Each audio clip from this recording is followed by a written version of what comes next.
comes a time in our lives where things get tough. Things get very, very difficult, and it just seems like there's just no way to clear the hurdle, if you will. But I'm here to tell you that as long as you have wind in your lungs, as long as you have spirit, there's a chance. Sure, you're going to have naysayers, left, right, forward, backwards, telling you what you can't do, what you're not capable of. You're gonna have people that are just gonna try and just bring you down simply because they just want to see you fail. But you know what you do? You have a spark. You have a fire that burns within you. That is your passion. It's what you strive for. It's what you aim for. You have to always maintain that spark. Blow the wind on it. Keep it burning. Because the only one who will keep that burning within you is only you and yourself. Sure, there may be people along the way who will come and back you up, but until then, sometimes you just gotta fight through the naysayers. You just gotta keep doing what you're doing. You just gotta keep believing in what it is that you strive for, because you are the absolute best person that you can possibly be, and you cannot allow anyone else to tell you otherwise. You are strength. You are power, but more importantly, you are here. And so long as you're here, you have the opportunity to make yourself the best possible you that you can possibly be. So always strive, always aim high, always aim for the peak. Never give up, never surrender. It is with my pride and my honor, McAgee3 Productions presents to you Dissidia Final Fantasy NT Retrospective. Driven by purpose, bound by greatness.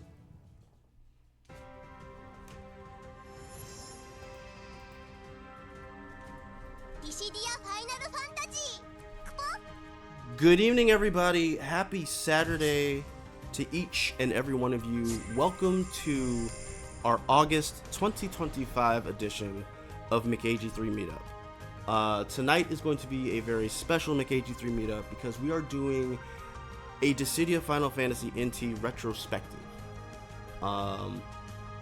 Due to the success of the Final Fantasy Magic the Gathering set that came out in June, I felt that it would be appropriate to take our channel back to where we started. And one of the key games that was pivotal to the foundation of McAgee3 Productions is Dissidia Final Fantasy NT.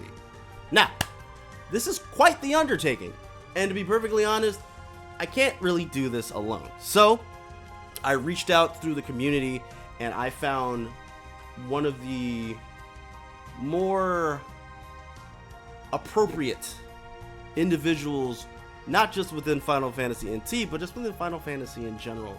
He is also involved in game design. I would like to present you all to my guest tonight, SeyrenVT. Seyren, how are you? Hello, thank you for having me. I'm doing great. I'm SeyrenVT, and I am one of the very first people that played Dissidia NT competitively on Europe. I am also currently the administrator of Dissidia Network for hosting lobbies both on PS4 and PC. Mostly currently on PC lately. So we can still play some games every now and then. Thank you for having me. And also, that was a very cool speech that you said at the beginning. That was very encouraging. I really like that. Thank you.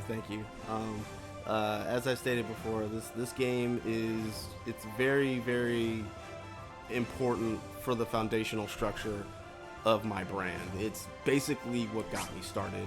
And to be perfectly honest, it's also the reason why I was able to meet very interesting and wonderful individuals such as yourself. Because I wouldn't have met you had it not been for this game. Yeah, I remember that. I remember when you came to my chat a long time ago. I still remember when I met you. It was pretty cool. And I also have that in common. I basically started by playing this game, essentially. I was I was gonna stream my matches for fun, right? And you see how it goes, and it got me pretty far. I was very surprised how far I go with it. It was and honestly, to this day, even if there's not much people playing anymore, it's still like my top games of all time. Like it's still gonna be like top 3. Not only because of the game itself, but you know, also for my personal experience with it. Like everything that happened to my life because of it has only been like positive, right? Mm-hmm. So such a good influence in my life, and I will never take it for granted. Yeah, and I'll be fair. Like the game is, in terms of like fighting games, whether it's like a traditional fighting game or like an arena fighting game, it is unconventional. Is a way of putting it. It does a Yeah. lot of things that's like unique from other games, and it does have a wee bit of a learning curve. But just like any game that requires some amount of, you know, trial and error and whatnot, once you actually start getting the hang of it, it is a grand old time. It is such a grand Yeah. old time. A lot of people when they saw the game, including myself as well, when I started playing, right, I was like, I don't know what is going on, but once you play it a little bit, it all starts blending together, Mm-hmm. and it starts to make way more sense, and it's actually like such a great game to both watch and play Mm-hmm. once you get the gist of it a little bit. Mm-hmm. And it's a shame because like it's really hard for me to ask people to play this game as a baseline, because like they will not understand it. They will get very confused because it is very unconventional, especially on the West. On Japan, this genre is actually quite popular, the arena fighting games. uh, I would say this game actually came as a competitor of the Gundam series, because there was a very similar game to this one. I don't exactly remember the name of the Gundam game, but it's a Gundam game that it's like on the arcades, and it's basically NT, but it's 2v2 essentially. Oh, 2v2. And just give me a second. I have to readjust the lobby a bit.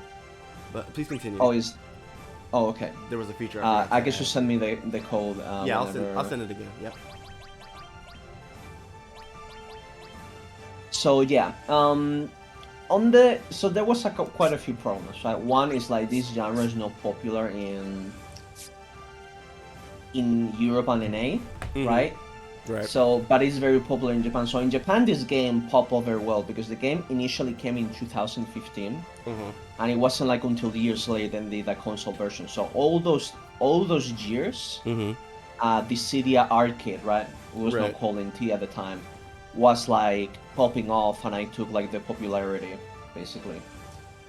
And then when it came the console version, one of the issues that it had was the fact that it was marketed towards fighting game players, right? But like fighting games are more like a 1v1 environment, so that was one of the mistakes they made when marketing this game. Right. And also that the departure from like the 1v1 elements from the 1v1 aspect of it. Is that it's... Go ahead. I was gonna ask, like, wasn't there like a commercial where like the whole premise of the commercial was that the people who were talking about the game were actually Breaking Bad on the player base? And that was like a legit commercial? Like they were like, oh yeah, nerds love this stuff or something. Yeah, so there was this very odd commercial they released. It raised everyone a huge question mark. It was called Dissidia, because if you abbreviate Dissidia Final Fantasy NT, it's DFFNT, right? So it's different. Right. So it was all about how Dissidia is different. Right. And the commercial was very, very, very weird, and like it was a big flop. That commercial was like very like unsuccessful. Like I was like everyone was like, what is this? Like this is a very bad advertisement. Right. And yeah, people did not like it. Oh yeah, I mean, at what point is it a good idea to insult the consumer as a form Right. of promotion. At what point does that make sense? Like I've always said the only and this is more this is like an American thing. The only person who can get away with insulting their fans is Howard Stern. Like, I don't know if you know who Howard Stern is, but he's this radio jockey from a long way back, and he breaks bad on everybody. But people love him, right? So I've seen his face before. Yeah, I think I don't know him very well, but I have seen him a couple times. Right. So it's like if anything or anyone decides I'm gonna insult the people that are supposed to give me money in hopes that they'll give me money, I'm like, I don't think that's gonna work, Chief. Oh my gosh, it's so crazy. Yeah, it was quite a... So one of the funny things about that video is that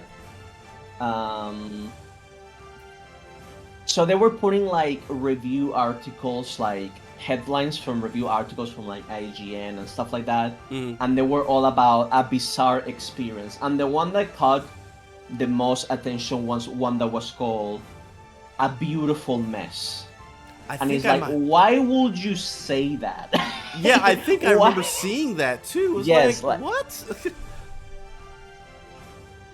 It's just crazy, man. It's between why would you put that as an advertisement? A beautiful that ad missed the mark so hard. Everyone was both players and non-players were what is this supposed to be? And it was very cheaply edited as well.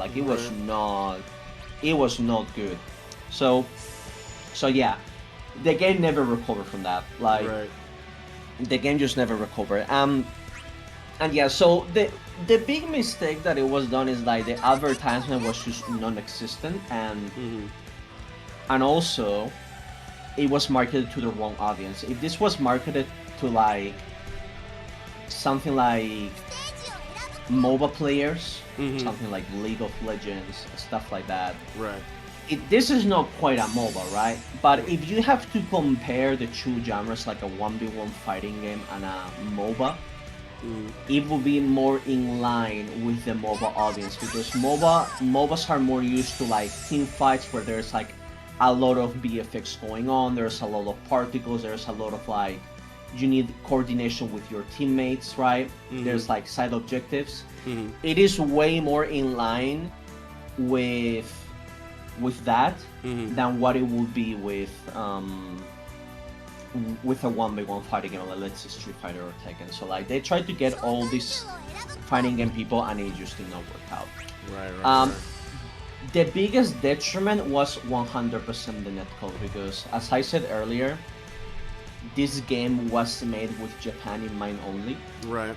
So when they took it out of Japan, the netcode just could not keep up. It would just not work. It was just not meant to happen, right? So basically, both in the beta and when people play, it was basically just a disaster.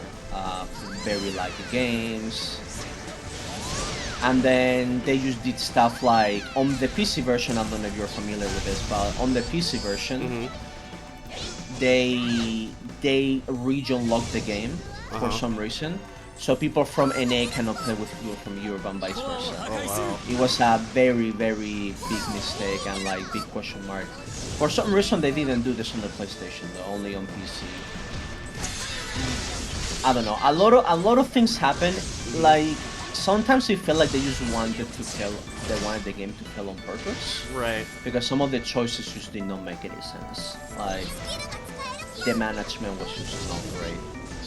Which is a shame, because I feel this game, at its core, it's one of the best games I have ever played. The movement, the attacks, everything from a gameplay perspective, this game is great. Right. Basically, in my opinion. But when it comes to the netcode, the marketing, all that stuff, I don't know, man. I just don't know what happened. It feels like they just didn't want it to do well. They also did not add features from the arcade.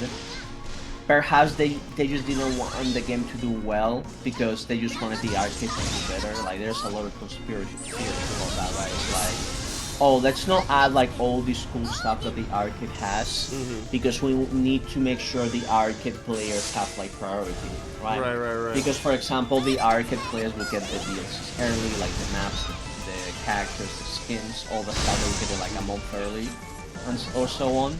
So you know, there was a lot of things that I feel like they just were made on purpose for the game, essentially. And I could go about this all day. So like, Right. I could, like, since it's been such a big impact on like the history of the game and like how much like it's something that I live through, right? It's like I basically know much of the context and stuff, essentially. But yeah, that's a little bit of like a little history on like what happened to the game and why it didn't do well. It's a little bit of a summary. Yeah, because like, I remember the whole thing was just like, it just seemed like they just didn't want to really, they didn't want to like, you know, give it that extra effort. Yeah, they did not, and they did not from the beginning because the other problem is they hired Koei Tecmo, and Koei Tecmo is not known for having good netcode. So like, yeah, they're known for their daggone what is it? Dang it, the game where you just fight a bunch of hordes of enemies. Yeah, like Dynasty Warriors. So they do the Dynasty Warriors. That do right. Ninja Gaiden, you know, very good game. Ninja Gaiden is, you know, fantastic game. But that's what they do, right? They do like very good, like beat 'em up. They actually did Stranger of Paradise as well, which is a very good game. Highly recommend the Stranger of Paradise Final Fantasy. It's like a Dark Souls kind of game. It's also really, really good. Like they can do their actions, but they cannot do their online multiplayer stuff. That's just not their specialty. And while the game is really good, like they did craft a very well like competitive game. The multiplayer is basically the most essential part. And at the time, there was this like, if this game came out like today or like maybe a year or two earlier, this will have not happened because there was a bit of like an arrogant stigma of like Japanese developers don't need to make like good netcode. Essentially, like they never felt the pressure of making good netcode up until recently. Because Arc Sys games also had this issue. Arc Sys games had very bad netcode. Another game they did was like Rumble Fantasy Versus, right? That game's netcode was horrible. It was really bad. And then they released Rumble Fantasy Versus Rising, which is like a re-release of the game with like more characters and stuff like that. And that game has like pristine, perfect netcode. Like they use rollback. Basically, like Japanese developers will always use delay-based netcode, and it was just really bad. Like delay-based netcode is basically like archaic. It's a thing of the past. We don't really wanted to use that anymore, except on some games, but not for the most part. And there was always this arrogance from them of like, we don't need that because delay works fine on Japan. If you only fight other Japanese people, Japan is a small country, right? So like, you don't really need that good of a netcode. It works here just fine. But then if you wanted to do that anywhere else, it would just not work. Tekken, for example, another one. I think the very first game that had like proper good netcode, I think it was like Street Fighter 5, maybe? I think Street Fighter 5 had like good netcode, either 5 or 6. That one, I'm not really like a fighting game person per se. Like I play Tekken. I play Tekken. But like but I'm not really like very knowledgeable on the history. So yeah, like the netcode at the time was just bad, and until like 2020, something like that. You know, when COVID happened, right? I think COVID played a big factor on we need better netcode to play with other people because like, you know, local play is just not gonna cut it. It's just not gonna be. It's just not good enough. So we need to step up our game, man. So if this game came out a little bit later, I feel like it will have done better. Yeah, I think so too. Like, there's just, it just felt like there were just so many things just going against it. And cause yeah, like, cause I read up on it, like, when it was in arcades, like, it was just taking off. It was going to the moon and back, right? And then it was popping off. Yeah, and then once they started, you know, making its way towards worldwide release, and it did get to worldwide release, that's when everything just kind of fell apart and just like, because that was the City of Final Fantasy, was it Ultima? That came out not too long after, right? The phone game, right? Opera Omnia, I think it came like, so Opera Omnia came a month later after NT, the global version, but the Japanese version was there like before that. Okay. I think it was a couple years after the arcade version.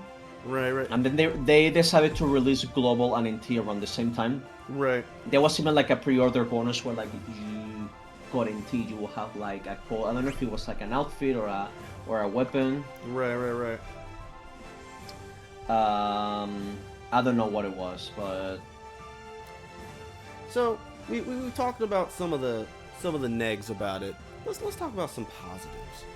So I have here on my little notes, I have some little fun little factoids about NT that I would like to share. So the first one I'd like to share is the character designer was Tetsuya Nomura, who's known for being the leading designing of the Bouncer and The World Ends With You. He also started with Square Enix doing monster characters. Would you like to guess which monsters he himself created? You can give me one. Red 13. No. I would say. No, wasn't him. Wait, what? Wasn't him? No, he didn't create Red 13. I'm talking. There's like I looked it up. There's like 3 creatures that he himself created. Can you give me at least one of them? I didn't know he made monsters, so like that one you caught me completely off guard. I had no idea about that part. Okay, so it listed 3 creatures that he himself created from the ground up. The creatures are Cactuar, Gilgamesh, and Tomberry. Oh well, one of the most iconic ones. Holy. Yeah. Okay. Isn't that crazy? Like, yeah. That's really, really neat. Like, and that's the thing too. Like, I know for a lot of people, when it comes to like the Final Fantasy franchise, you know, if you ask anybody, they usually will bring up like Cloud, Sephiroth, Tifa, you know, some description of Final Fantasy protag or antag. But I'm a firm believer, like the main hero of all the Final Fantasy games are the monsters.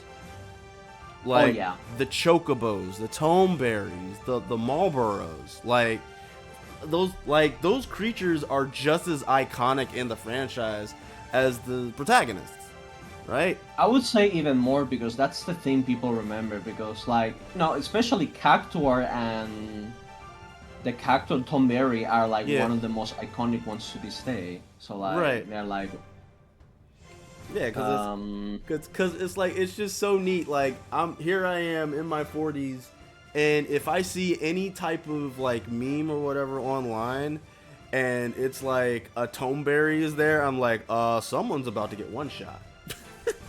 Yeah, exactly. Someone's about to get one shot. Every time I see a Tomberry, I'm like, okay, let's go. Right. Like, have you played 7 Remake? Oh yeah, I played both. Yeah. Like, you remember the part of the game where the Turks, they bring in a Tomeberry to fight you? Like, I still remember getting into that encounter of like, oh, you guys are a piece of trash. Really? Yeah, and also like the Tomeberries from the Rebirth as well. And also, I don't know if you have seen the Tomeberries in 16, but like those also look really crazy. The ones from Final Fantasy 16. The way they also sometimes they redesign the original designs, right? Because they also try to reinvent these designs to keep them fresh. So if you have like a Tomb Raider, the chocobos, right? Every chocobo, even though even though it's still like a bird, right? But like you can see differences between every single chocobo and every single game. They always have like something. Right. The chocobos in 16 look more serious. The ones from 7 are cuter. The Moogles as well. Like every Moogle is different. Right. Every Moogle is basically like its own thing. So like I feel like those elements, maybe not more important, but maybe just as important as the protagonist of the game, because it's what makes the game breathe life. It's like, okay, you have a Final Fantasy game, but is it really a Final Fantasy game if you don't see like chocobos running around? Right. You don't fight a Tomb Raider and you get scared, right? Yeah. You don't have like a cactuar.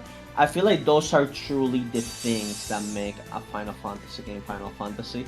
Because like the protagonist could be like kind of whatever, right? Right. But as long as you have those, I feel like it's more important. Yeah. Obviously, you need like a good cast as well. That's also Right. vital. Yeah. I think that it's those two things, right? You need like a good cast and a good monster design, including the returning ones. Basically. Right. Because daggone, like, I don't know what it is about Marlboro, but I really enjoy Marlboro. Like, he's like the most hideous thing in the daggone Rogues Gallery, but he's just great. I love his bad breath attack, even though you're usually on the receiving end of it, right? But it's like, yo, he's a cool character. And speaking of cool characters, I'm using Garland. We also have a ball using Garland, so it's fine. Yep. Nah, we're definitely not gonna get confused. Ow. Well, I know I'm gonna get confused, but I gotta remember. I forgot all of I forgot all of my daggone, I do not miss Arden. Holy moly. Oh wow, this Garland bot is crazy. Yeah, I remember the set the Garland bots. I set them on Ultima. Oh yeah, that's cool. Yeah, because if they're anything less than Ultima, we're just gonna run them over. Yeah.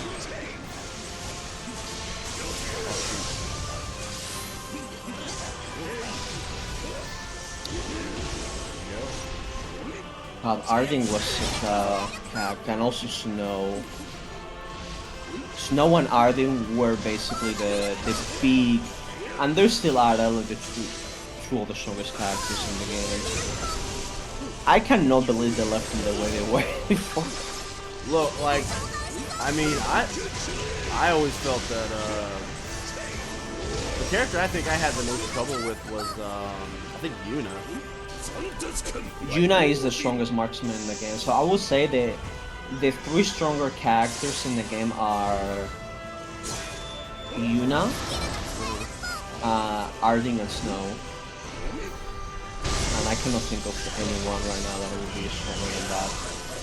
That they are like very overtuned, especially Yuna, because Yuna is basically the only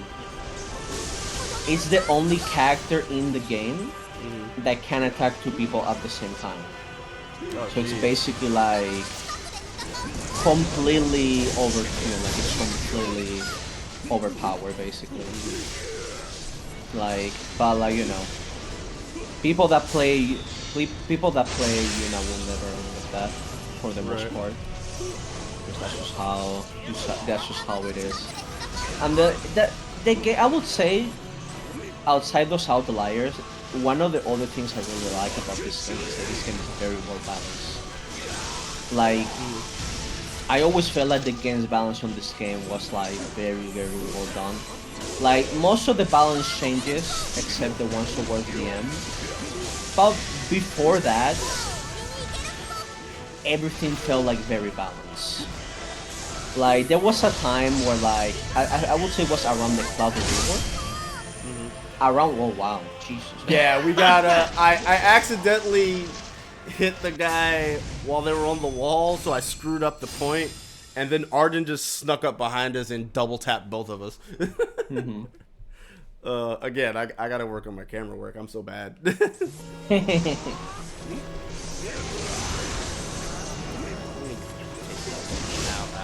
Actually, you know what?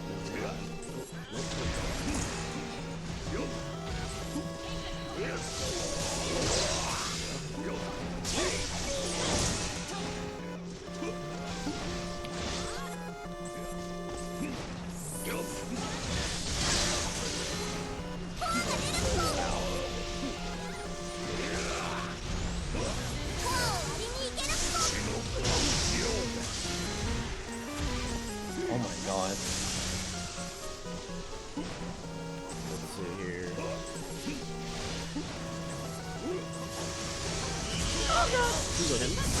Oh god. Ooh, Oh, that was really close. Thank you. Oh my god, the bot. Bro, the Garland bot is insane. This guy is diabolical. Like, there's something about the bots on this game that sometimes they use. Oh, what? What is happening? Oh my god. Everything is happening. That's another thing I really like about this game. Sometimes they use this crazy super fast.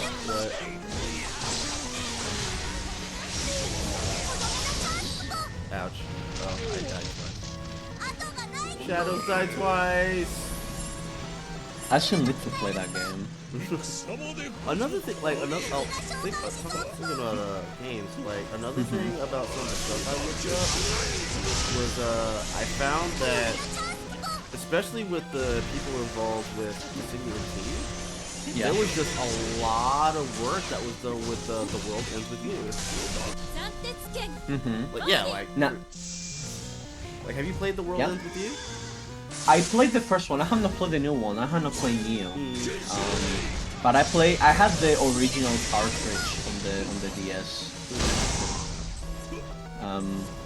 I don't know if it might be somewhere on my house. I probably lost it by now, but I did play the original on the cartridge. I still remember it because the game did not have a Spanish translation, basically. So when I got the cartridge, it was fully in English, and I was like, oh wow. So I have to basically, that was the game that taught me English the most. Because if I had wanted to understand what was going on, I have no other way but that. So, but it was still really fun. I love playing that game. And they also released like a phone version after that as well. It was a pretty good port, and everything was like in HD. But yeah, I love the World Ends With You. I love the music as well. Which, by the way, I don't know if you know this, but the guy that made the World Ends With You soundtrack is also the one that makes the remixes for NT. Darn. Yeah. I think he's called Takeshi. Let me see the guy. Let's see.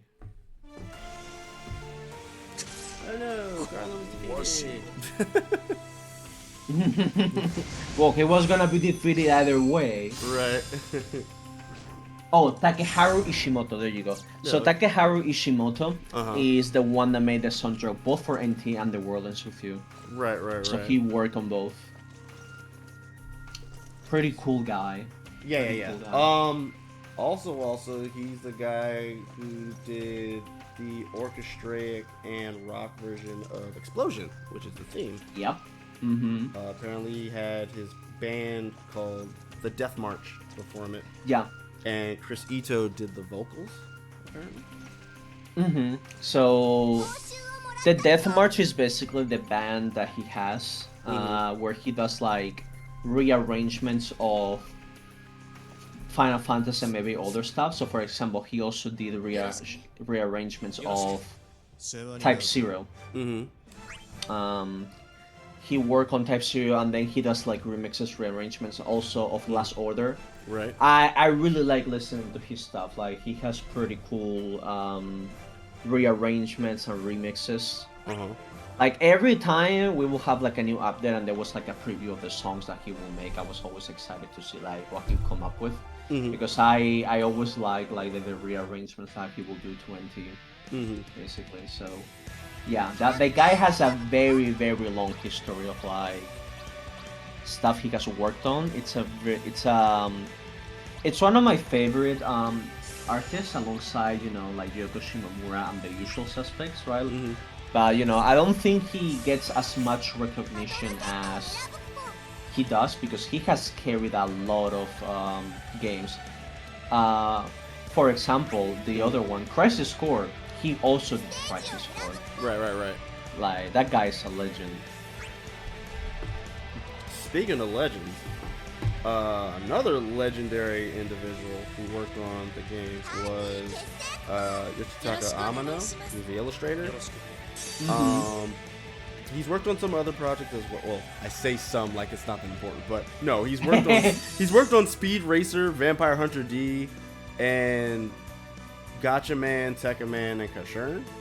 But what probably most people, especially in the Final Fantasy community, were probably most familiar with is his logo art. Yeah, the title screen. The title stuff. Like, oh my gosh, that artwork, it's like...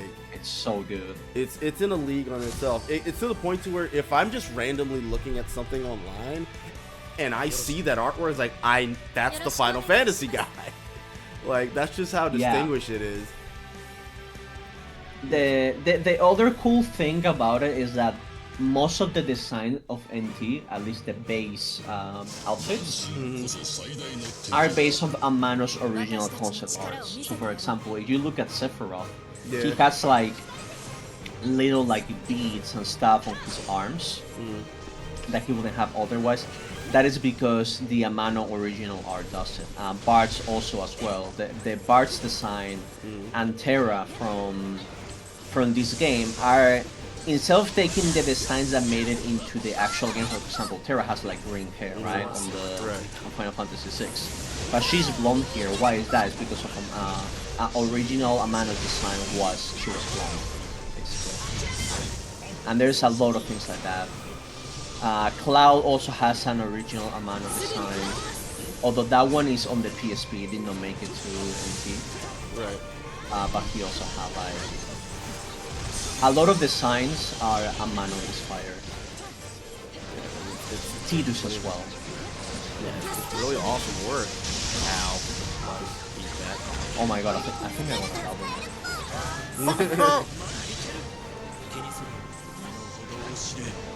Oh my goodness.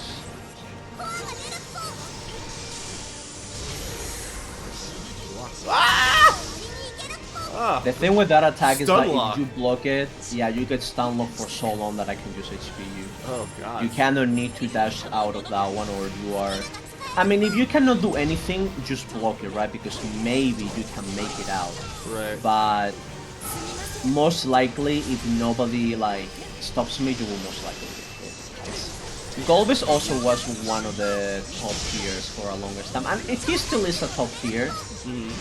It's just like you need a good team to work with him, because if he goes down, he's the worst marksman in the game, right? So it's like you go from best to worst, so you cannot need to protect him, and that's the thing that sets him apart from the rest. But if he was always like the way he is, which will be absolutely criminal if he was, then he will be the best marksman in the game. Right.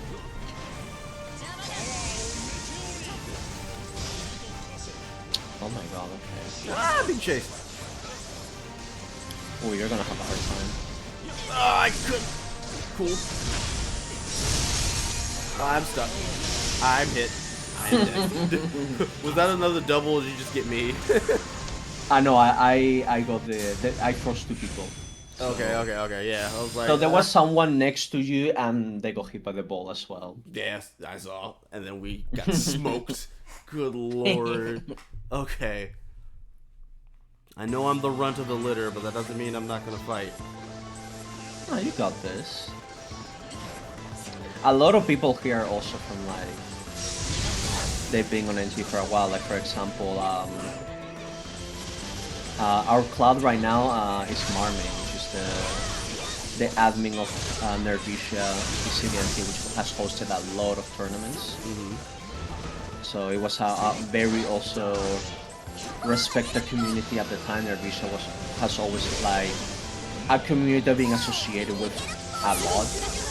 It has a very good reputation, hosted a lot of tournaments, which hosting tournaments is really tough. Well, yeah, especially in a game like this where it gets laggy very easily.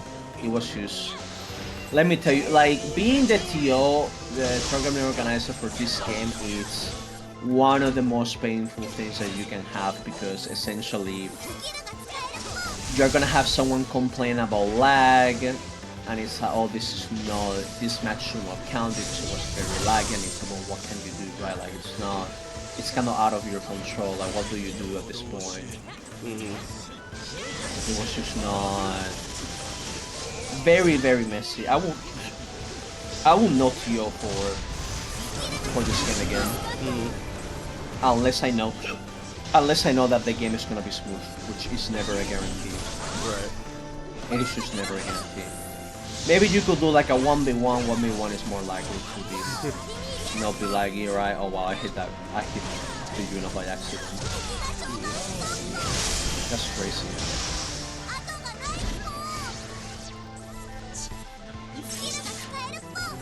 Well, first I gotta revive.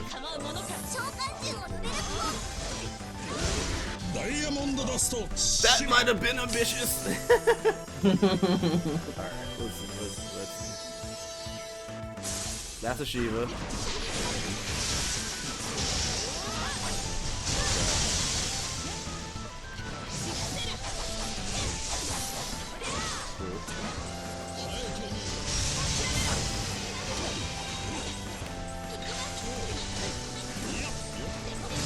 Oh lord, ow.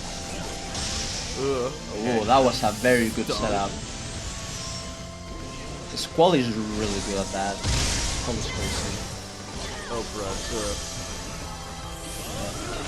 I'm dead! We also got the Shiva summon, which is very powerful. Yeah. Okay. Let's see here. While we're loading up for the next bout, what else do I have? Oh, right. I actually wanted to show you one of the creatures that was put together from the Final Fantasy set, and I wanted to get your opinion on it. Now, I know you have played Magic at one point, but you've also said that you're not like, you don't have your ear to the ground to it.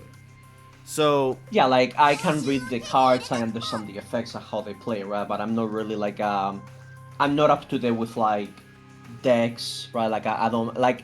I have friends that play and they show me stuff, right? So like I'm more or less know how the game is doing, right. But like, you know, yeah. So I'm not really like an expert. So real quick, I'm gonna pull it up on stream rather. Give me 1 second. I have to do this, and then I have to get us out of the matrix. Okay. So do you see the card on screen? Yes. So that is Absolute Virtue. Are you familiar with this thing? I am. Like I know what that is, yeah. Yeah, so the whole thing about Absolute Virtue is that it gives you protection from all of your opponents, and it can't be countered, and it's like this real big beefy thing. What's your take on the design of the card based on the little bit of knowledge you have on Magic the Gathering? So can you zoom in on the description, because it's kind of hard to see the. Am I able to zoom in here? I can read it to you. So it's you know, I can find it. I can find the card as well. So the thing about this guy is like, I am kind of familiar with him, but from what I understand, right, this guy is originally from 11, right? Oh, okay. So I have not played 11, but I have played him in 14 because he also appears in 14 as a boss fight. Oh, okay. So he's a boss fan in Final Fantasy 14. So right. I am familiar with him from that, basically. So like the thing about him is that so from when I'm reading on the Magic the Gathering version, is like it says this spell cannot be countered, right? Mm-hmm. And then it says you have protection from each of your opponents. Right. So like you can be dealt damage, enchanted or targeted anything control. So what I'm thinking is the only way to get rid of this guy, you need to do like some sort of like spell, right? To like get him out, like a conjure or like an instant. Yeah, like well, you can actually not like an instant, right? Because you cannot counter it, but right, you would have to like interact with it either directly or indirectly, because it's like it only says you have crew from your opponent, so anything that targets you is not going to work. Well, rather, anything from your opponent isn't going to affect you directly, but if you have like direct removal, you'd be able to deal with it that way. But I did think it was kind of neat that, you know, it gives you that clause where you just have protection from basically the rest of the table. Yeah, it does kind of make sense already from the Final Fantasy 14, at least to some degree, because like he's also one of the strongest fights in the game. Basically, he belongs to something called the Alderson, the Baldenson Arsenal, which is like it's one of those dungeons per se, or like raids where like if you die you cannot come back. Like it's like a 40 people raid. I don't know how many, or like 24. It's like a lot, right? And if you guys like wipe or if you die, it's over basically. Like it's really punishing. And the way he works is like he works with like two colors, right? He has like black and white. Well, not quite black, but yeah, like. And you need to play around those colors to do damage to him. So while not exactly the same, it does kind of have like a similar theme in the sense of like you need to have the right colors. And if you go to those colors, you will not take damage, or you will take damage, right? So like you need to play around the red color and the white color when fighting against him. So it does kind of make sense, basically, because he always does things that like if you're on the right color, you will not take damage, and if you're on the wrong color, you take damage. So you need to pay attention to what color he's doing and so on. So if I go, oh my god. Yeah, we're Cloud of Darkness is kind of going on a tear right now. Cloud of Darkness is not fooling around like at all.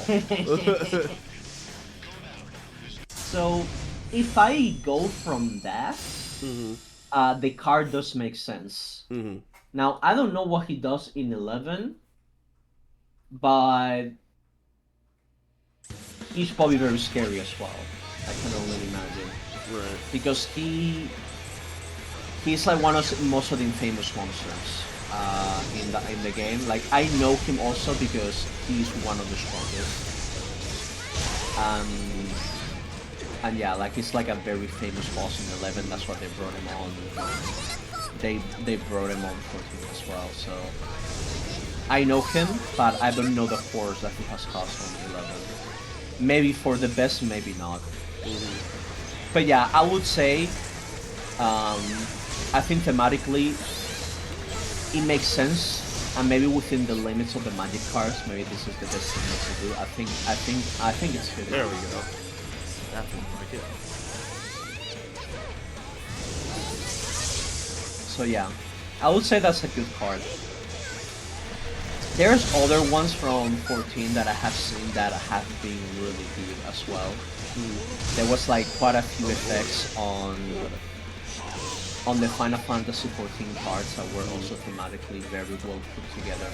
I feel like the Magic the Gathering set, people that made those cards have put a special care on the cards to make sure that they are thematically fitting.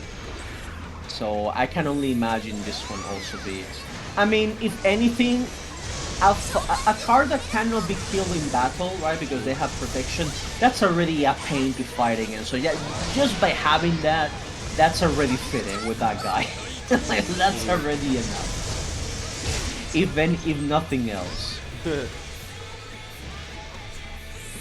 They got all sorts of cards that are like pretty powerful in the set. Yeah.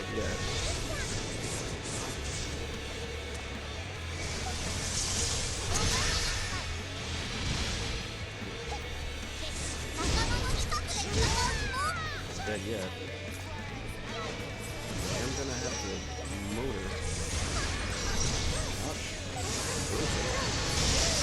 Oh my god, I got 4K damn. I got 4K. Damn. Holy moly.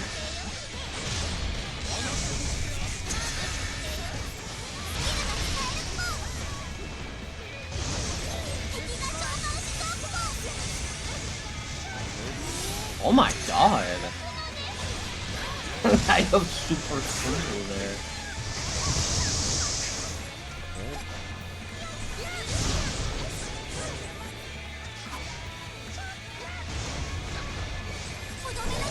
Okay. Big punch? No big punch.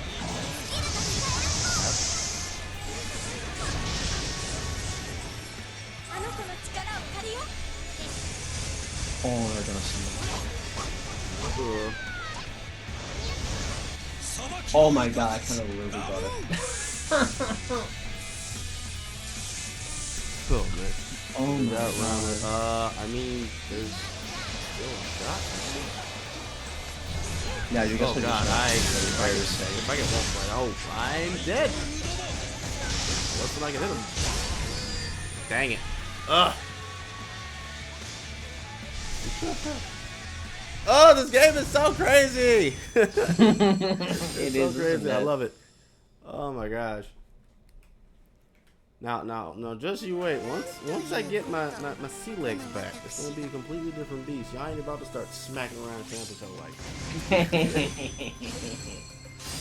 Oh my gosh. Yeah. So you said you did you've done content creation in the past. So was it mainly this, or were there like other things that you streamed as well? I mainly started with this. Like before NT, I didn't really stream. Like I would just randomly post like a YouTube thing every now and then. But when I started getting like really serious into content creation, it was for when I started playing NT. And I started streaming like my ranked solo queue adventures, I guess. And that's when I started getting like a big viewership. So I started doing like solo queue.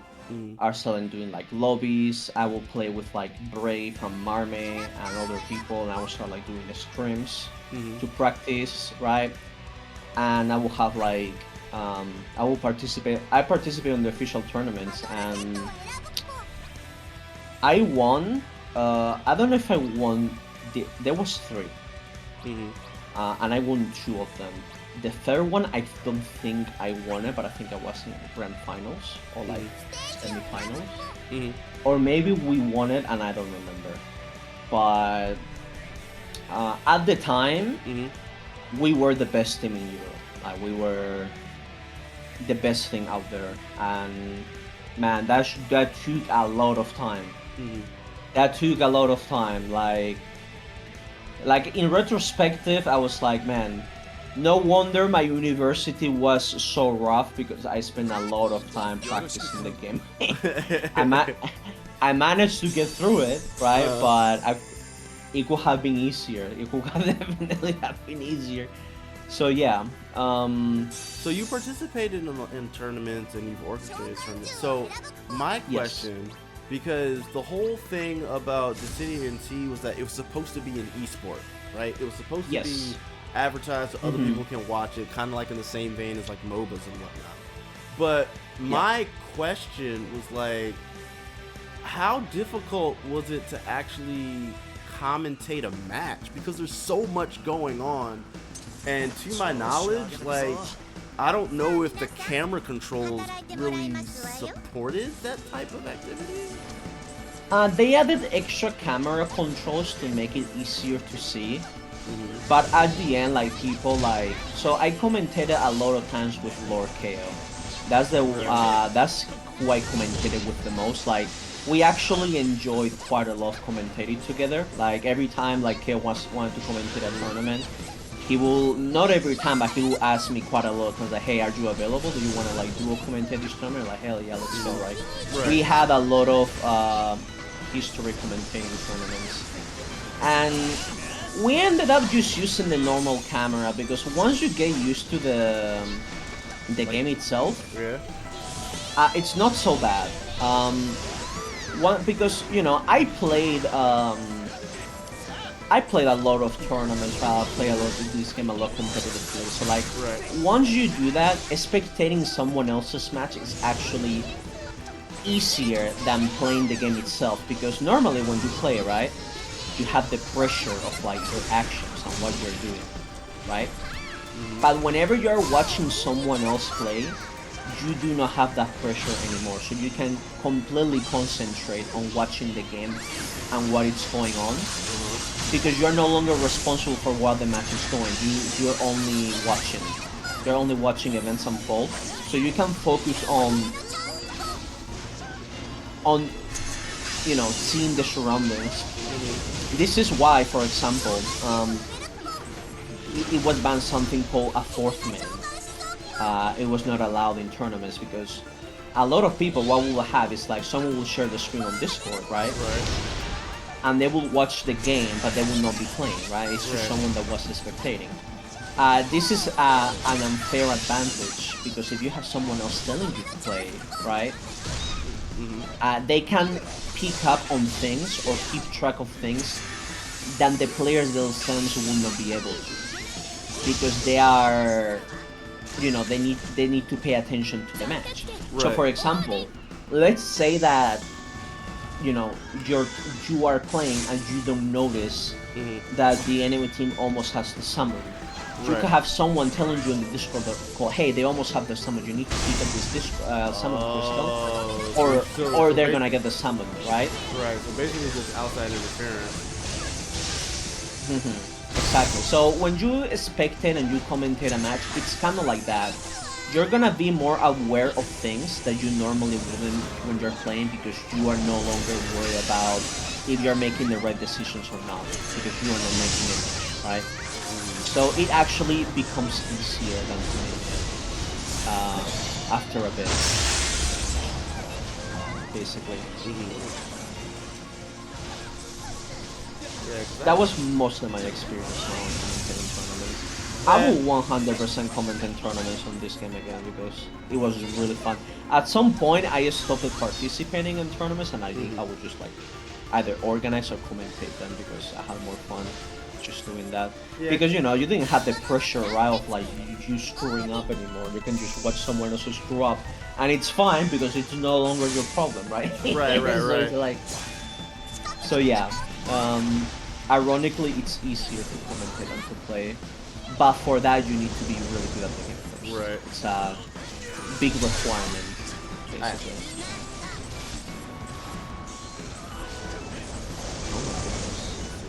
And this is one I like play Sephiroth on this map. It's so big.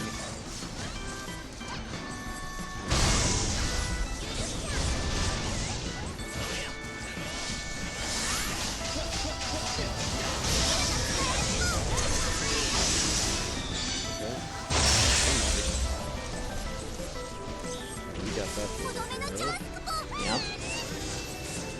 We almost got this. Just need one good. Oh, there we go. We won. We got a nice setup. A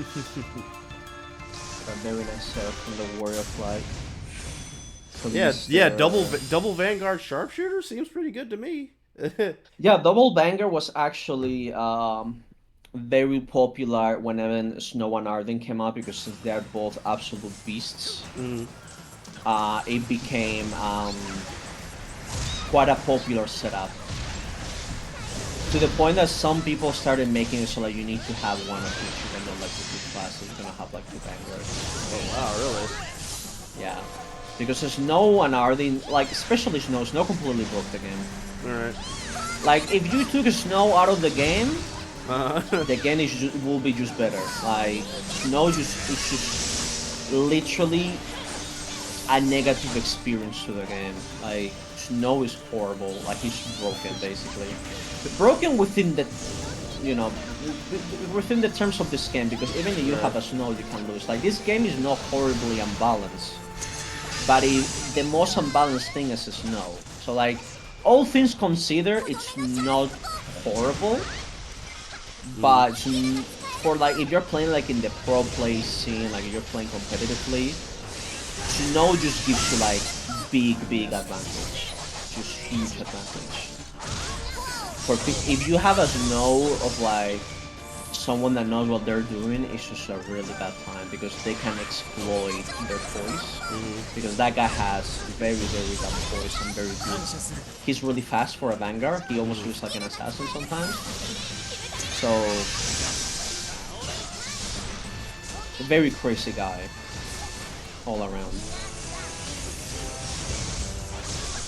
So yeah, that was mostly my career at the start of. I will basically stream solo queue, and then they added Ultima, right? Right. I managed to get Ultima on Sephiroth, which was basically the goal. It was very rough, but I managed to do it, and you know, a lot of my watching appeal at the time was people watching me suffer to get through Ultima as well, because it was very rough. I wanted to get, but then getting past Ultima E was just impossible because of the low player base. Because when you play Ultima, you only can play with other Ultima players, basically. And unless you were in Japan, that was just not gonna happen. Right. Because the player base was really low. So I got to Ultima E, and that was basically it. That was as far as I could go because there was not enough people to play it. Which is a shame, man. Getting Ultima A will have been that will be like max rank. Ultima A will have been crazy. But yeah. So I did that, and then whenever NT got announced, I was still stream NT for a while, but I have to move on to other things. So like, oh wow, I run into that. I mean, I got blasted too. So it was a spawn behind me, so it was off the camera. So other things that I did would be like play Dead by Daylight. I will play a lot of like multiplayer focused games, like Dead by Daylight and stuff like that, and then I move on to Final Fantasy XIV. And now I'm playing Final Fantasy XIV PvP, which ironically is the closest thing to NT that I got, but instead of being 3v3, it's 5v5. Oh god, 5v5. But it is actually, yeah, it's matching NT 5v5. That's basically what that game is. It's very similar to NT, except instead of getting 3 kills, you kind of need to like push the payload. Have you played Overwatch? Like I have played. Like... I think I've played it like sort of, not like super serious or anything. Or like Overwatch or Team Fortress, and Team Fortress is the original game that did that. But basically, you know, you need to stay like next to like a train or like a payload, right? And like you need to push it to the other side of the map, and whoever pushes it further wins, kind of thing. So that's basically how Final Fantasy XIV works, and it shares a lot of things with NT. Because from what I understand, the director of 14, like Yoshida, Naoki Yoshida, or he's also called Yoshi P. I don't know if you are familiar with him, but he also worked on NT. He didn't have like a major role, but he also worked on NT. And there's a lot of similarities between 14, PvP, and NT. For example, the Dragoon Limit Break is the same thing as the jump speed from Kane on NT. Like, it's literally the same. It's like you jump in the sky, you become untargetable, and then you do like a big AoE on the ground, like a big jump. So that is a straight up Kane's EX skill from NT. Another example is that the Gunbreaker, Gunbreaker used to have the draw and junction mechanic from Squall, like copied to the letter.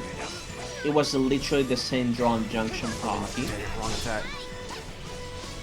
So it shares a lot of things. So I kind of, I guess, return to my origins now that I play 14 PvP because it's very similar.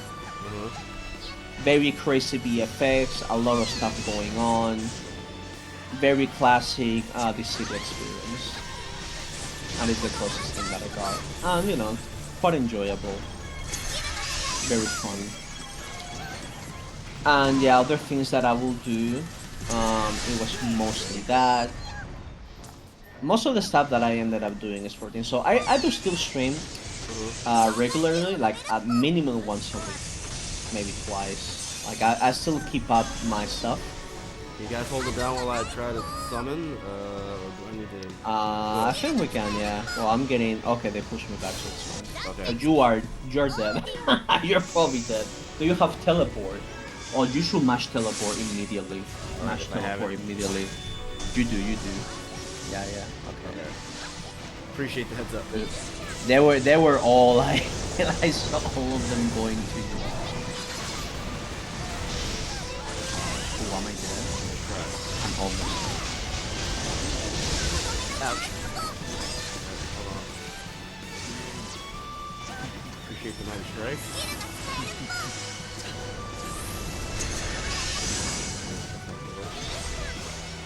Got it. Got it. We got it. Hey, let's go. Nice. That one was rough. I stuck to my role that time. I was like, all right, just hang back, see if someone's in trouble, then run interference.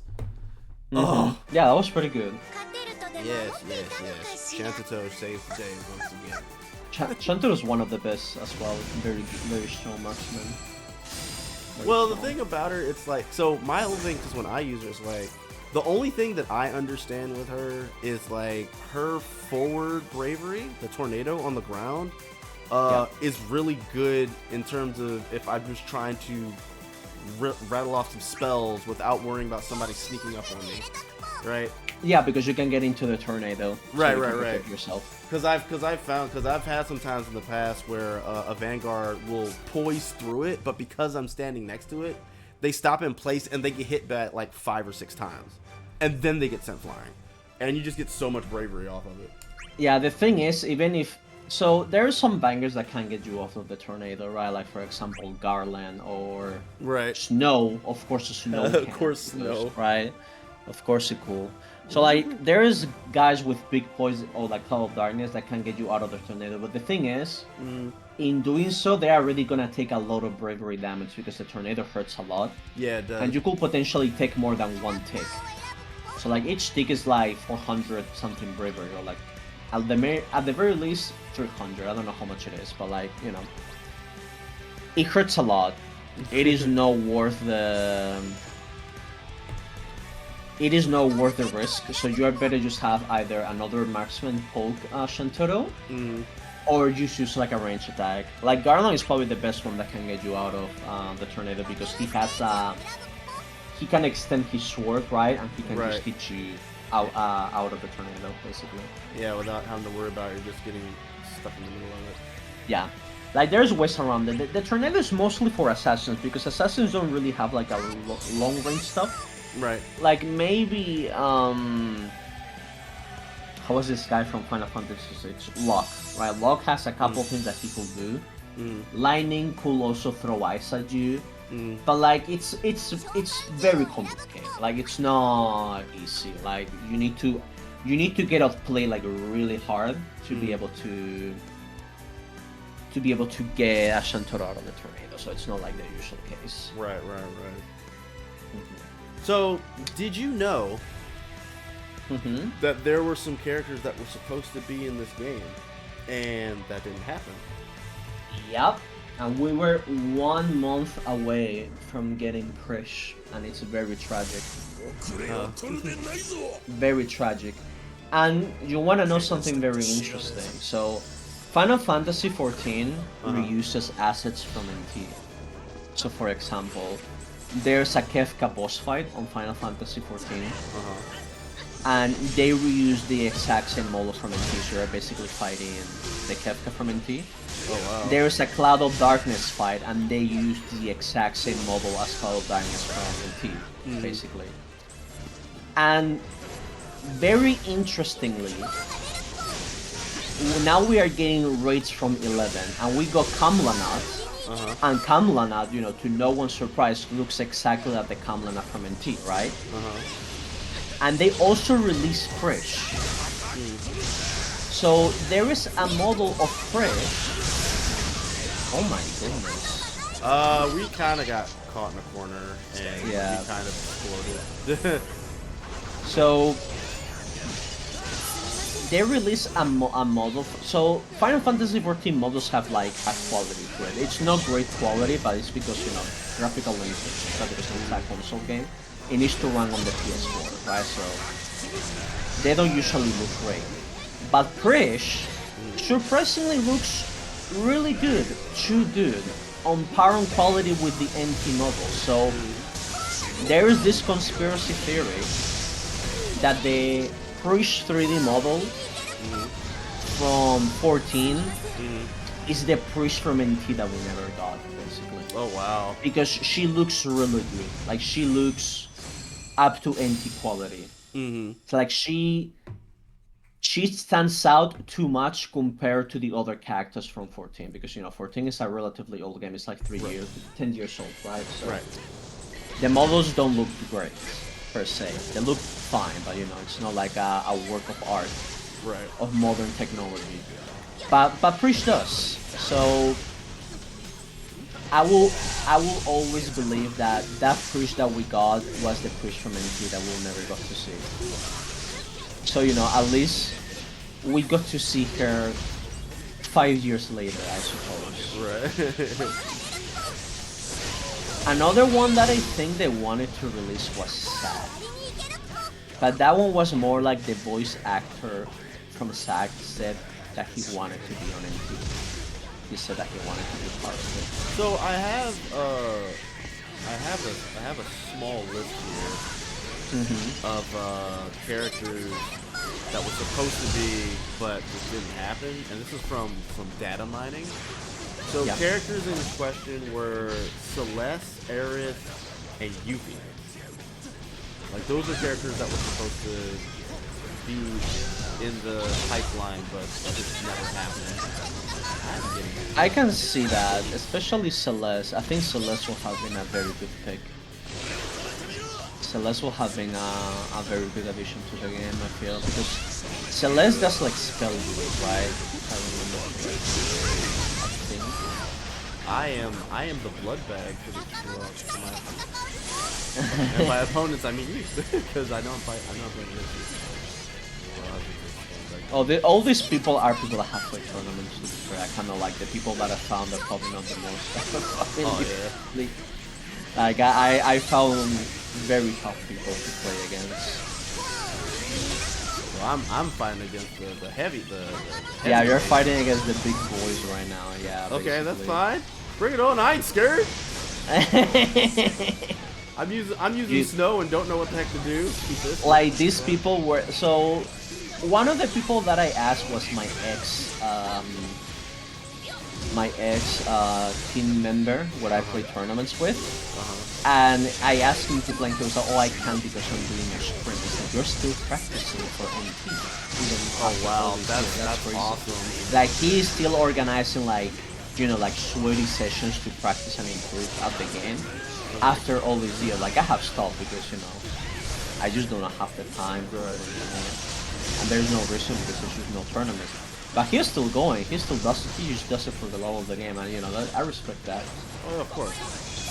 Like I've always said, like on my channel, like sometimes the worst thing that can happen with a game that you really enjoy to play is to get nobody to play with. But fortunately, we're in the age of like Discord and all of the adjacent sites, where even if like the game doesn't get any more like support, if you will, if there's a big enough community for it, they will make sure the game stays alive and make sure that there's a scene for it.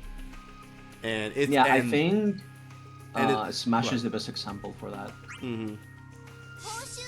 Yeah, and it's like, and it's really cool and refreshing to hear that the community of Dissidia Final Fantasy NT is still, they're still here, they're still grinding, and like, and it was like really awesome when I was on YouTube the other day, well, a while back, and I saw that Cheeseman was actually posting matches, and I was like, oh man, people are still playing. Okay. Did he actually get matches in solo queue? Well, so that's the thing. Like, it looks like he is. I'm not entirely sure though, cause see the thing is, maybe I was looking at the wrong meter in terms of like when they level up after a match. But it looked like he was getting rank points. I think I have to look at it again, but he is actively like playing and posting and Let me see. and that may or may not have been another reason why I was motivated to do this, because it was like, wait, what? No, I didn't do that. Yeah, he is getting. Yeah, like I just checked his YouTube channel. He is getting rank games. That's crazy that rank is popping for him. Yeah, you know, wow.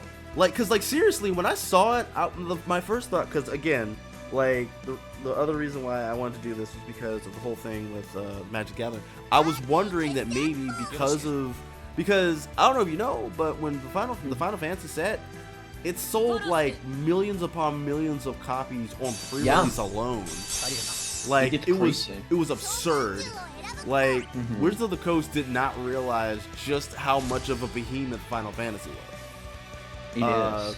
And it almost made me think, I mean, did this affect like Final Fantasy games across the board, Dissidia included? Because the fact that he was getting ranked matches with very impressive with full teams, yeah, I was like, oh, folks remembered that this game existed, and now they're jumping back onto it. That's pretty nuts. Is he from North America, or do you know where Chispan is from? Not off the top of my head. But, because because he might be getting matches with people from Japan, and I know Japan always have like active games. Like I think Japan has never stopped playing this game. I think Japan has always been playing. So maybe he's getting Japanese players. That will make a lot of sense. Japanese players have a very respected player base. Like they have a lot of people. And I also got to play against like some people from Japan, and they're like another league. Like we do not have a chance against Japanese players. They're like a different breed. Those people are crazy. They're super well organized. They're super strong. They are absolutely insane. Oh yeah. I mean, for all intents and purposes, it is their game after all. it really is, yeah. This is just their genre. Like in Japan, arena fighters that's just super popular there. Arena fighters are, even though they're not popular here on the West, on Japan they're like super good, super popular. So yeah, but I'm surprised. Yeah, I mean I'm glad. Maybe I could play ranked again. Who knows? Yeah. If he gets the game. And Bushido down in the chat, you can actually play this on PS5 if you have PS5. I'm playing on the PS5 right now. Yeah, same. It's just this is the PS4 version because they didn't release a PS5 version. Right, exactly. It runs better, if anything. Oh, that was a crazy combo. I kind of got exploded. Like, the game on the PS5 runs smoother and has like better connection. So, yeah, like there was some tests done and the net code in the 5 version. Like if you play on a PS5, it runs a little bit better. Yeah. Oh, Gabronth. Poor Gabronth. By the way, I've never used Gabronth before. Outside of the first Dissidia game, I used him there. Oh, I used him a lot there. He was really fun. Yeah. Like, on this game, he's just he's not bad, but he's what the kids call these days mid. Oh. He's literally the most he's the most okay character in the game. Like he doesn't stand out or anything, but he's not bad. You know, he's just okay. Like he's okay at everything. The problem is on this game, you want to have a good character that is good at something in particular. Right. And so like, so he just doesn't really excel in anything. yeah, and you kind of need to excel in something in this game. Like for example, Sephiroth has the dash cancel. You have the poise with the garland. You have the curses with X-Death. Right. This guy just doesn't have anything special. He can heal you. He can do good damage. He has good HP attack. They're not bad HP attack. They're nice. But like, it's just there is nothing that he does that another character cannot do better. Right. It's the problem. Like he just gets dumpster. like he just gets outclassed by like half of the roster, basically. Like it's like, oh, I want someone that heals me. Well, just get Pistola. You know what I mean? Oh, I want like someone that buffs me. Just get Tifa. Right. Like I could think of I could use like the brand for this thing. I can tell you another character that does that better. That's just the problem. It's just. And that's the other thing too. I think one of the other reasons why I didn't really care for Gabranth in this version is because in the first version, obviously you would if he was able to do what he could do in the first game in this game, and that is charge up his freaking meter just willy-nilly, that would be so busted. I think that's what I think the main reason why they did not do that is because Ramsa already existed, and that's basically like if you think about it, Gabranth and Ramsa are basically like very similar. Right. So they probably couldn't do like Ramsa again, so they have to think of something else. Right. And I liked what they tried to do with him. He's just undertuned, and they never buffed him. If they buffed him, he would have been okay, but they just never did. they were just like, man, whatever. Yeah.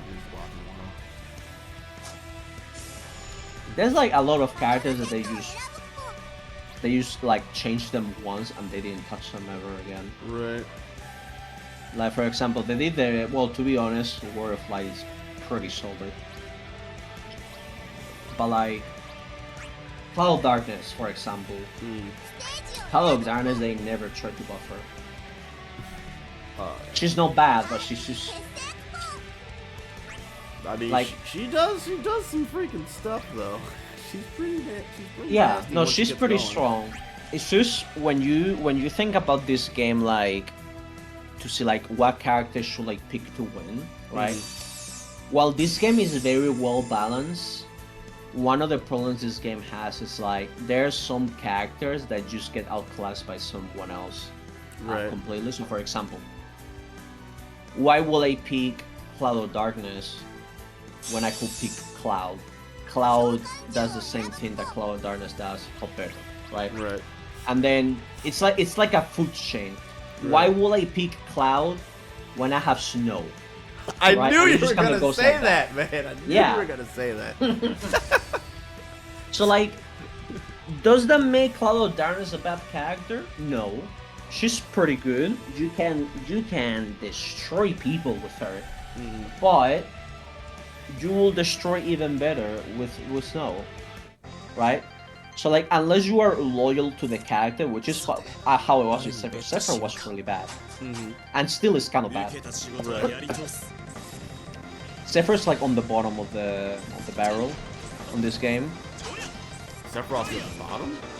Yeah, because he's very slow, has no voice.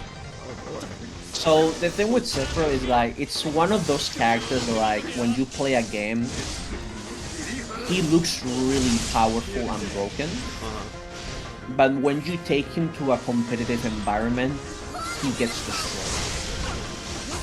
He's like a solo queue warrior. Like if the team is not organized, he is really good. It's like it's what people call like a solo queue stomper or like a noob stomper. Like if you don't know how the game works or how Sephiroth works, or like you have no communication with your team, then Sephiroth's really good at like breaking formation, right? But like if you are like in a tournament setting, it is very easy to dodge and predict what Sephiroth does, and you can literally, and I no joke, you can literally just jump over him and he will not hit you. Which is funny considering he has a huge katana. You would think he will hit you, but he doesn't. He has no verticality, so you can just jump over him and you can dodge him that way. So like he's very weak on high level. But you know, I was very committed to him, so I just did it anyway. Right. Yeah, and Sephiroth, that's your boy, right? That's my boy. Stop. He will always be my boy. Even when he was nerfed to the ground, I still played him. I didn't care. So he will always be. So was Sephiroth always like your go-to character in the Dissidia franchise, or did your go-to character change with each game? Or did you play all the games? It was always Sephiroth? Oh, okay. I played all the games and it was always Sephiroth. However, on the PSP, I played him more because he was Sephiroth more than the moveset, because the moveset on the PSP, I never felt like it was very faithful with his character, very accurate. Because the problem with Sephiroth from the PSP is that he will throw like I don't know if you have played the PSP or not, but the way he works is like he will do like one swing and then you will get hit like 50 times. And that sounds pretty cool in concept, that you get hit once and then you get hit by like 50 damage numbers, right?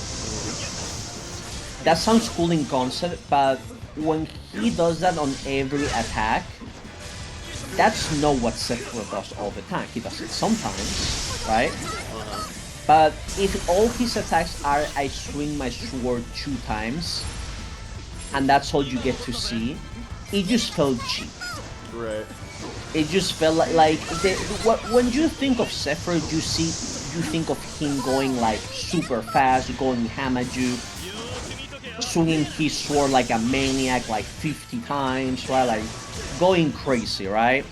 That's how Sephiroth is. Like you see the Advent Children movie. Right. I don't know if you have played Kingdom Hearts, but Kingdom Hearts Sephiroth was crazy. And then on the PSP. Well, yeah? I didn't play the good Kingdom Hearts games. How about that? The good. Which ones do you play? I played the 4th one. That thing is so bad. Kingdom Hearts 4. The 4th one? Was there only 3? There's only 3. The 4th one got announced like 2 years ago. It's not out yet. Okay. So no, it was the most PS4 one. The most recent one. I played that 3. one. And it was cool for what it was worth, but ultimately, so my biggest issue, because I was never really a big Kingdom Hearts guy. Yeah. My biggest issue was that, and the easiest way I can explain it is that Kingdom Hearts didn't play the way that Final Fantasy VII Remake plays now. And that's what I was expecting from Kingdom Hearts, was what Final Fantasy VII Remake is. Something you mean like more grounded? Being able to jump between the characters. Oh, I see. Yeah, because in the entire franchise, you're always locked in to the lead. So whether it's Dora, Roxas, whomever, you're always locked into those characters. You can never switch to Donald. You can never switch to Goofy. Yeah. Because one of the RPGs that I really enjoyed before Kingdom Hearts was a thing was Tales of Symphonia. And with Tales of Symphonia, especially on like the GameCube version, it was 4-player. Like, if you got into a random encounter, you and 3 other people just plug up controllers and you fight the random encounter. And I thought that was insane, right? So when we got to Kingdom Hearts, it was like, okay, so I can't expect exactly what Tales of Symphonia did, but at the very least, can I jump between the characters? And then you tell me I can't do that either? I'm like, well, what am I even doing here?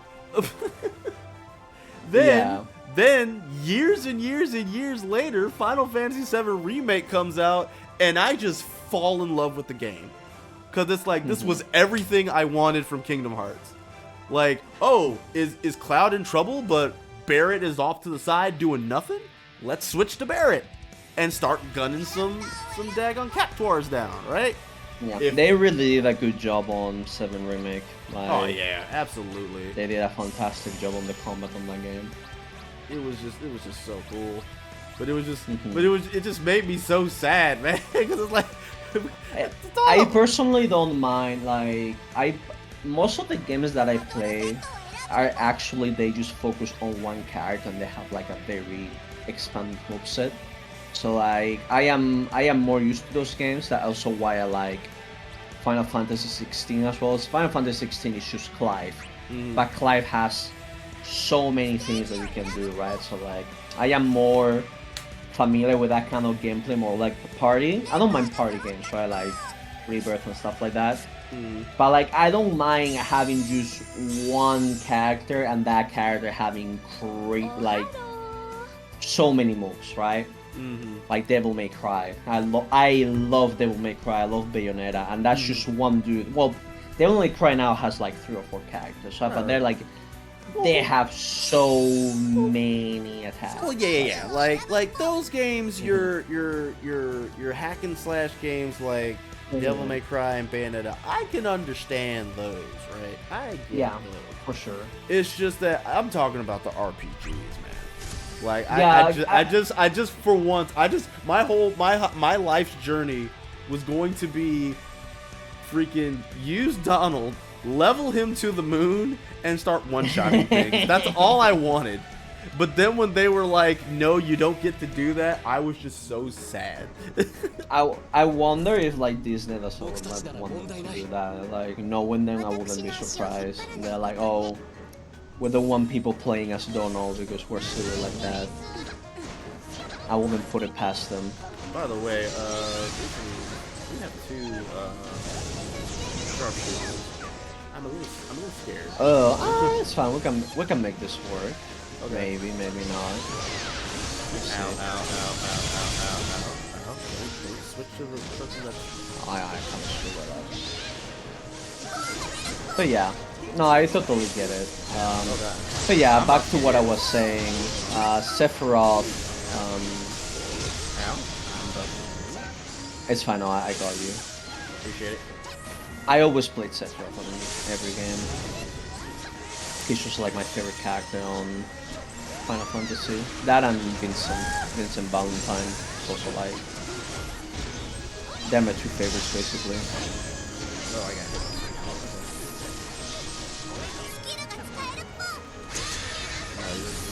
Oh, this guy has 4K already. Holy moly. Okay. I wonder if I can do something about that. Oh, that's the wrong thing. I can try to chip it down a little bit.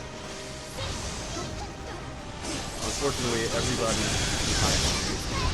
Well, I downed him at least, so that should take a while. Okay, I ate the... Oh, God.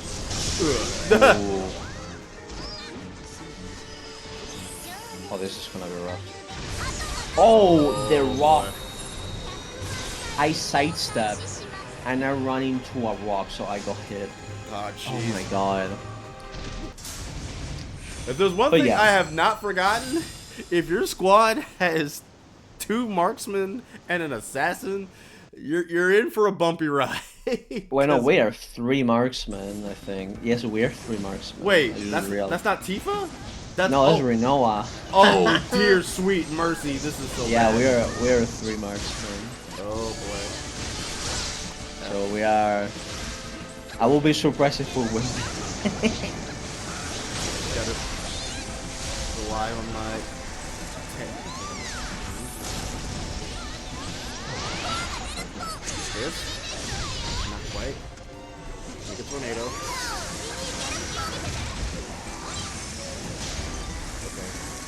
Somebody took damage. Not quite. Ah, I'm getting splatted. I'm getting. Okay. Got him. Thanks. See if I can get back to what I was doing.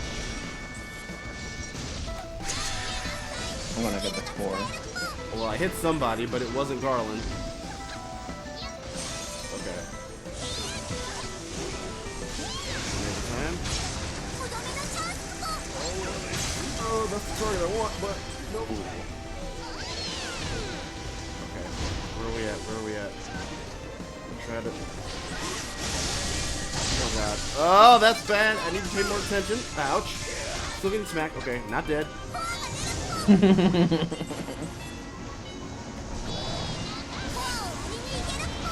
There we go. Got a double hit. Got a whole bunch of bravery for it. Okay, got a kill. Oh, you got someone. Okay. Yep. Nice.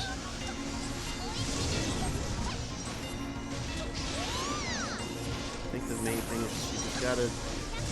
It's so tough because it's a balancing act between keeping Ace in check and also just not getting dumpstered by Squall and Garland. Yeah. I'm gonna It's tornado doable, but we can summon. I'll see what I can do. Yeah, you do it. Can you guys hang in there? I'm gonna have to get hit. There. I have teleport. I have For the team! For the team! It's fine. It's fine. Okay. How much HP you got? I think I'm below half. Okay. I'll give you a regen. I'll give you a regen. Alright, I'm up.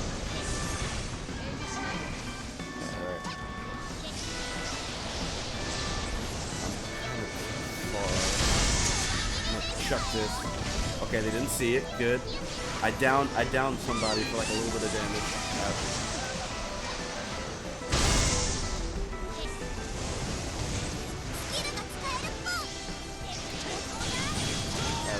I'm good.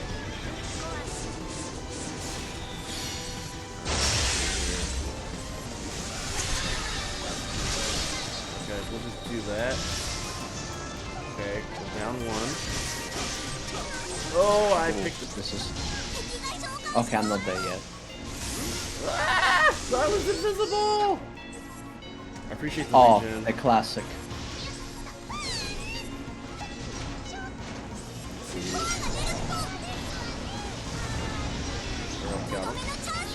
I have a lot of juice. Ace is almost dead. Okay, we can find the target. Dang it, didn't get him. Poised through my attack. My man is still invisible.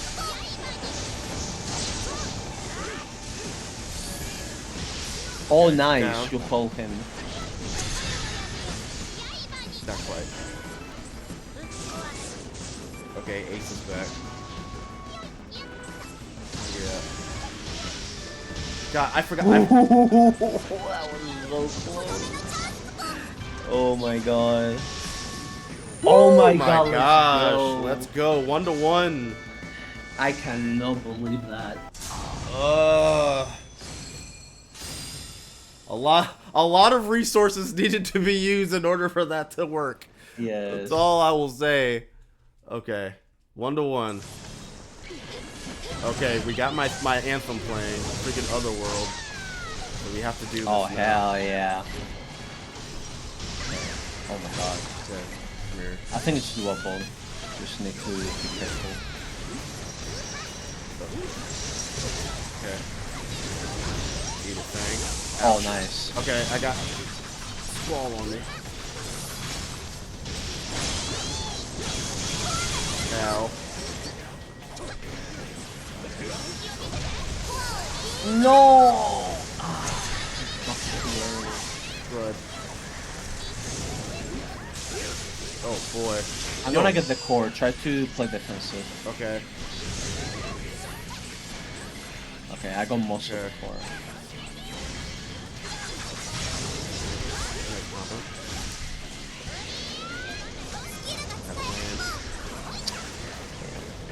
That's a bad spot. Put that one there. Freaking Marnie. Chuck it.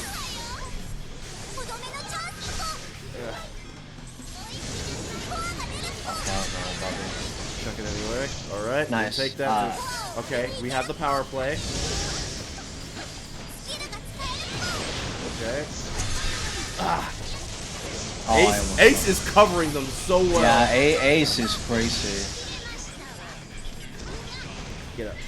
Get up. Oh, I don't think I hit. Alright, gotta do this. Don't hit anybody. Oh, might be dead.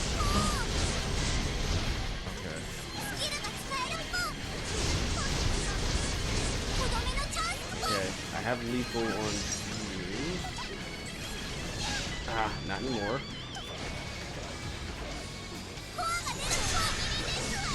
Got him. Okay.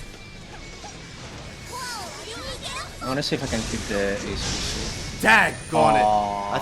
I threw that one. I'm so sorry. It's okay. No, I mean, look at our team comp. It was really hard. we were off. Okay, it's like 4 a.m. so I have to go like relatively soon. Is there something you wanna cover? I mean, to be perfectly honest, like, do you have any closing remarks for us? Because I'm willing to wrap it up here. Okay. Well, I mean, I'm glad to play the game again. After a while, I always love playing NT, so like I really appreciate how this like little session, and you know, I always like talking about how the game was, how the game is now, you know, the history of it, everything really Final Fantasy. The good thing about Dissidia is like, Dissidia is just a franchise that brings all the Final Fantasy games together. So even if we don't have like the next Dissidia game going on right now, Dissidia is never truly gone because it always comes and goes when you have like several characters together. There's a little bit of always Dissidia there. So whenever you see Final Fantasy coming together, that's like Dissidia for me. You know, like it's always like something good to look at, and you know, I really love this game, and you know, it's something that I will hold close to me. Yeah. And SeyrenVT, thank you for coming through and helping me out for this Dissidia Final Fantasy NT retrospective. You're greatly appreciated. Is the information on screen correct about the socials? Where you can find you: Twitch, Twitter, and YouTube. And you said that you don't really have a set streaming content schedule at the moment. I do when I can. I stream today. I stream like Lost Soul Aside, right? That new like Final Fantasy-ish game that is out right now. So like I'm streaming that. I'll stream tomorrow as well. So like I do when I can. I try on the weekends. I mostly stream. Right now, I stream mostly on Tuesday and Friday because it's when I raid, basically. Right. So for now, that's my most consistent stream schedule. Okay. Basically. Okay. So there's that. But yes, thank you so very much for being my guest here tonight, and thank you everyone for joining us on our Dissidia Final Fantasy NT retrospective. In the meantime, I stream every Tuesday, Friday, and Saturday at 10 p.m. Eastern Standard Time USA. Tuesdays is Soulsborne with the Gents. Fridays is Drawing for Turn, where we do art and Magic the Gathering related content. Saturdays is Saturday Sluggers. We do fighting games. If you like what you saw, give your man a follow. Love what you saw, give your man a sub. But either way, let folks know that McAgee3 is out here putting quality content for each and every one of you. Social media, you can follow me on Twitter, Instagram, and DeviantArt at McAgee3. I also have a YouTube channel called McAgee3 Productions, where you can find the replay of this particular stream on there once I post it, of course. So if that's something you're interested in, hit the subscribe button on the YouTube channel and hit the bell icon to get up to date on the content that comes up there.